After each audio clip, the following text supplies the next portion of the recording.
53 years ago, an underfunded period picture about a fictional crime family stormed American culture and never left. But the real is only half the tale. What if the real drama wasn't the Corleones on screen, but the studio bosses, the real-life mob, and a young director fighting for his artistic life off-screen? Tonight, we open the file marked "Do Not Release," and what spills out will change the way you watch The Godfather forever. Paramount versus Coppola, a war on the soundstage. Paramount originally wanted a brisk 90-minute gangster flick shot on backlots for pocket change. Francis Ford Coppola envisioned a sweeping American opera. The studio set the budget at an intentionally strangling $2 million, circulated a replacement director list in red ink, and phoned urgent budget concerns to the set during crucial takes. The message was clear: fail fast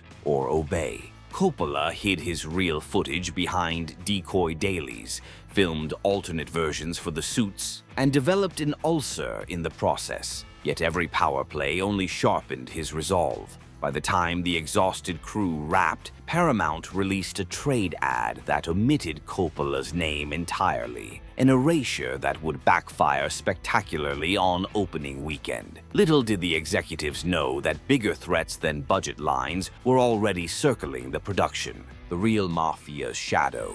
Deals you can't refuse. Organized crime boss Joseph Colombo's Italian-American Civil Rights League vowed to kill the film unless the words Mafia and Cosa Nostra vanished from the script. Producer Al Ruddy met emissaries in a Midtown hotel room made infamous by mob hits and accepted the condition on the spot. The boycott dissolved overnight. Technical advisors with no screen credits began strolling the set, correcting hand gestures and seating arrangements. Photos of key crew walking their kids to school arrived without captions. During the baptism massacre montage, a real-world string of murders in Brooklyn mirrored the movie's shot list, convincing some cast members they were shooting prophecy, not fiction. When Colombo himself was gunned down months later, the production realized its safest bet was to wrap the picture before life imitated art one time too many. And inside the barricaded sound stages, a different sort of explosion was brewing, this one aimed at the cast itself. Almost fired, almost dead. Cast on the brink, Al Pacino, a short, unknown theater actor, was so shaky in week one that Paramount ordered Coppola to replace him. Only by rearranging the schedule and shooting Michael's restaurant assassination early did the director buy Pacino a second chance. And history. James Caan's total immersion in Sonny turned violent.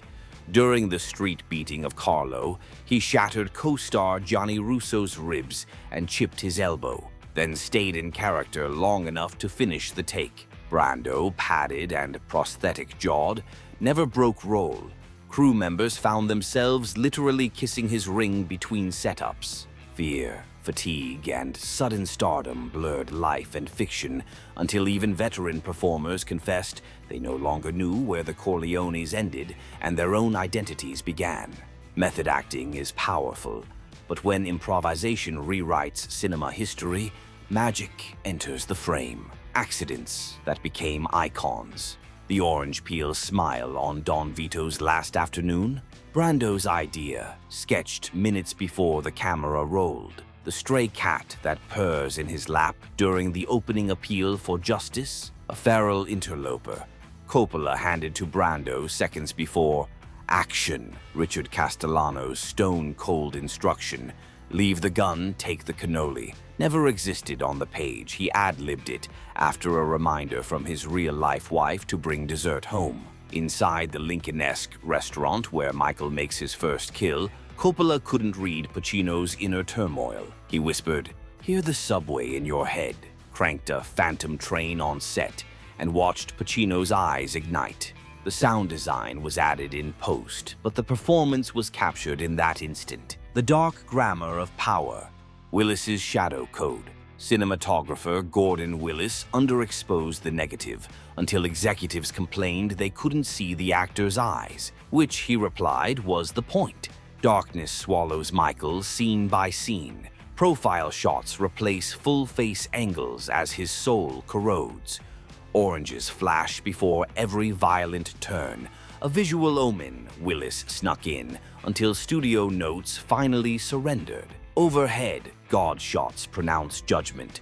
Claustrophobic 1.85 to 1, framing boxes characters inside their own sins. Doors slam like iron verdicts. When Kay watches Michael's office door close, the camera lingers just long enough for viewers to feel a lifetime shut out. Half a century later, audiences still feel that weight, and new confessions keep surfacing.